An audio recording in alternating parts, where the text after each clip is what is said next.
আসসালামু আলাইকুম।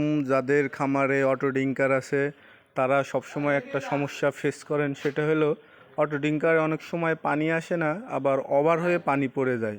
তাদের জন্য আজকের এই ভিডিওটা। আপনারা প্রথমে অটো ডিঙ্কারটা খুলবেন, বিশেষ করে যেখানে স্প্রিং থাকে উপরের অংশে ওই জায়গাটা।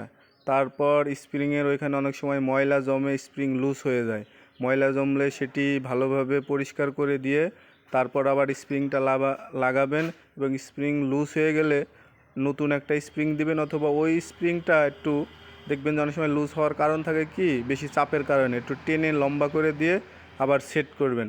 তাইলে এই সমস্যার সমাধান হয়। আবার অনেক সময় পাইপ জ্যাম থাকে, শ্যাওলা পড়ে, তাই আপনারা পাইপটা ভালোভাবে ক্লিনিং করে নেবেন। তাহলে দেখবেন অটো ডিঙ্কারের সমস্যা হচ্ছে না। কারণ মুরগির প্রধান কাজ পানি দেওয়া। পানি যদি কম খায় তখন কিন্তু মুরগির ওজন আসবে না। তাই আপনারা সবসময় অটো ডিঙ্কার ক্লিয়ার রাখবেন যাতে মুরগি ঠিকভাবে পানি পায়।